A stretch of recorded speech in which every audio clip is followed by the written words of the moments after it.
Good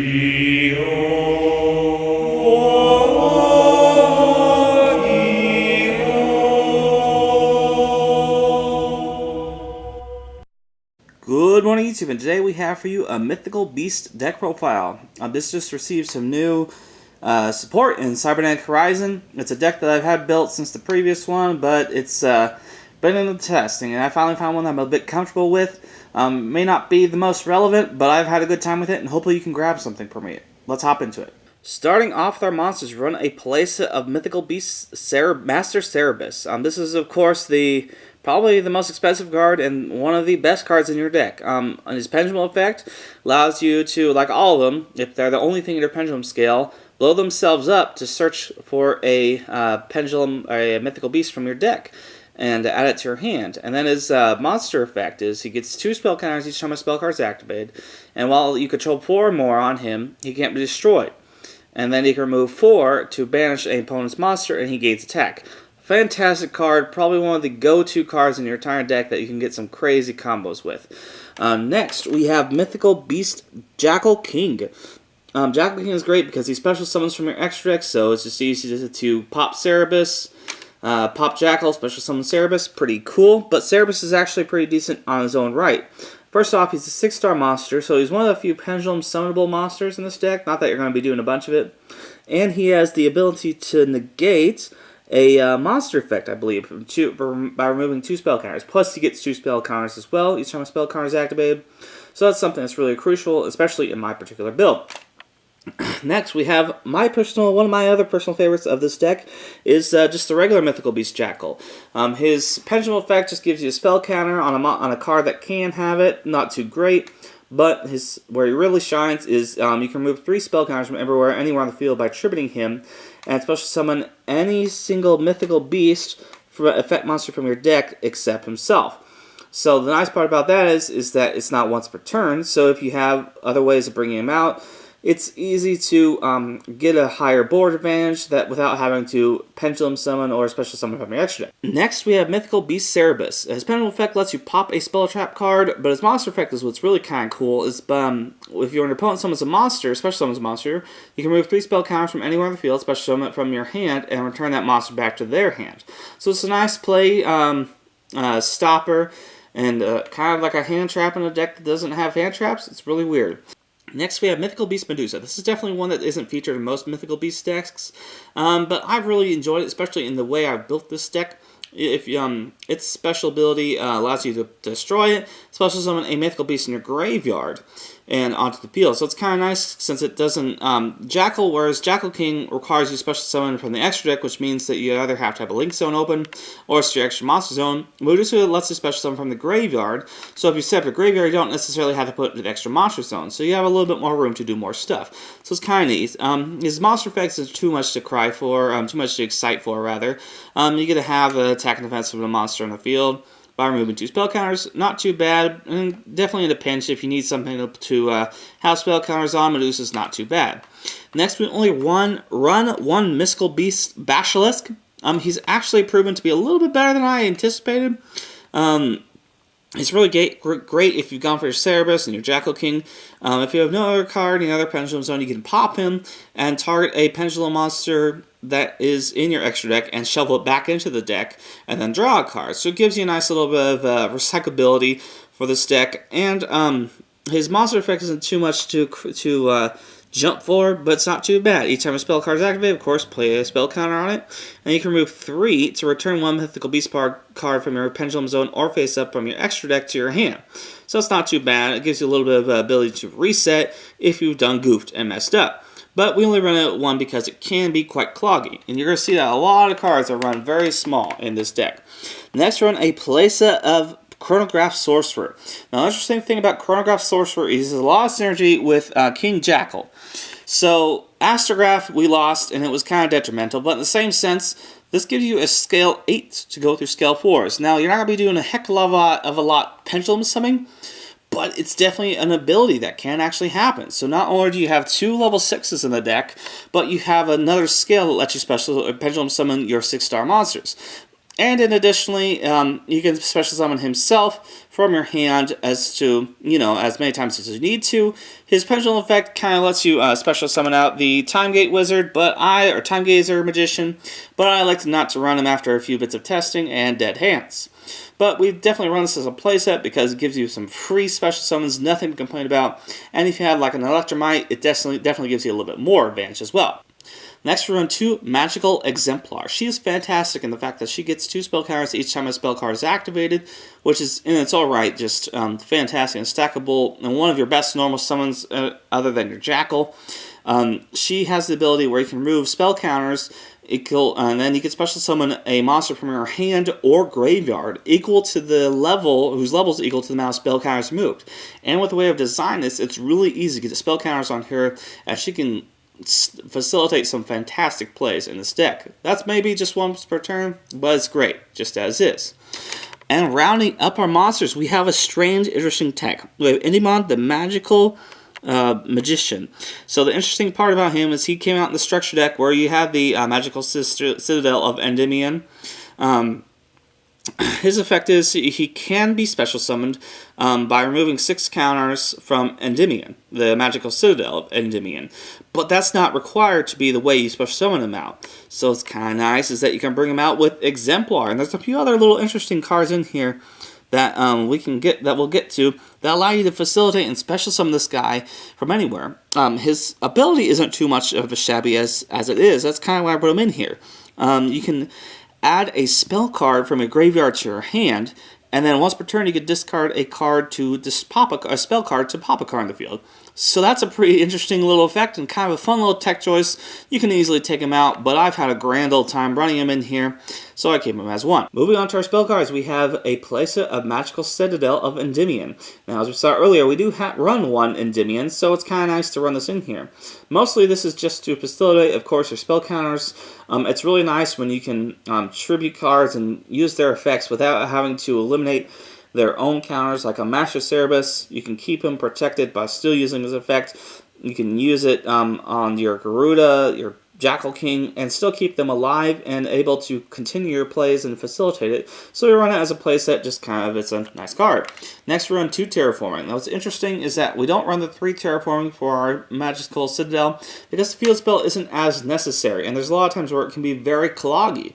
And so I've tried this little bit of a ratio. I might cut down Endymion to 2, but it seemed to work out this way so far.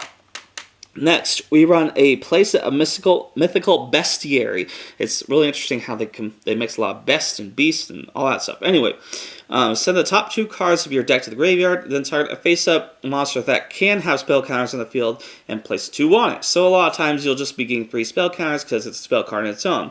And in the odd occasion where it's destroyed by an opponent's card effect, you can special summon 1 monster from your deck that you can place a spell counter on and place up to 2 spell counters on it. It's once per turn, but that's kind of nice. And so this has really helped set up for your Medusa, for your Magical Exemplar. Just always fantastic if you just need spell counters for all the different cards that utilize spell counters in this deck. So run as a playset. Next, we have a very interesting new card. This came from Cybernetic Horizon. This is called Mythical Institution. Let me read it real quick. Each face-up Mythical Beast Pendulum monster cards you control when that happens, when it's destroyed by battle or card effect, place 2 spell counters on this card. So it's not necessarily when any spell card is activated, but you're going to be getting a lot of utility out of it whenever you activate any of your Mythical Beast monsters.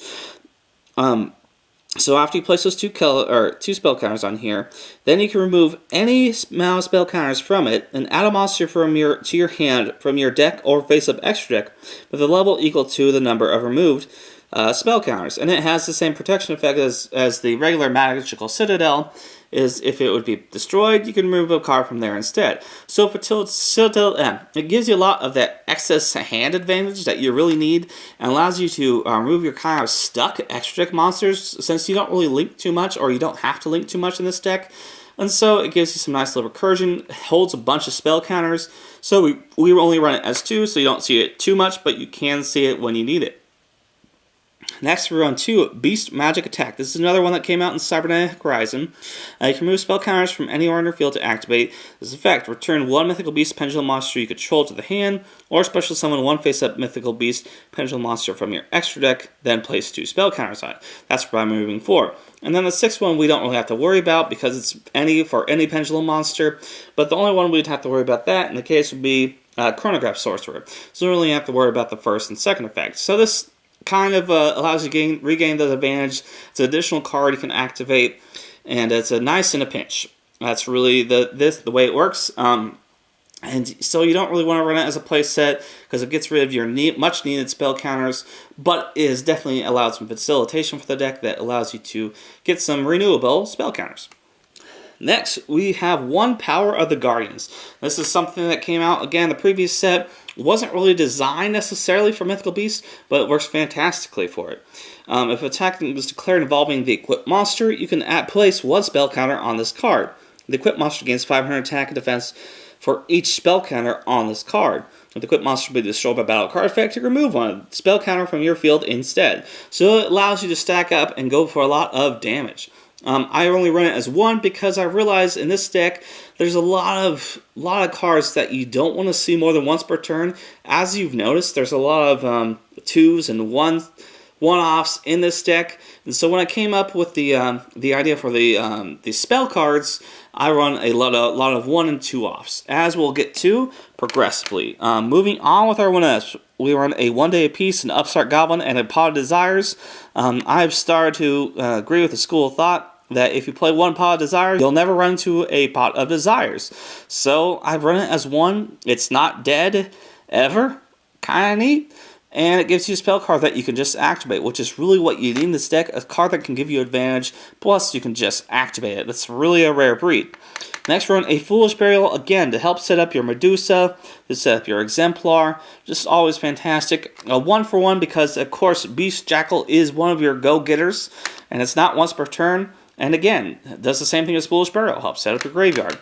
And rounding up our spell cards, we have probably one of the best cards in the deck, a Megaton Magical Cannon. By removing 10 spell counters on the field, destroy all cards on your opponent's side of the field.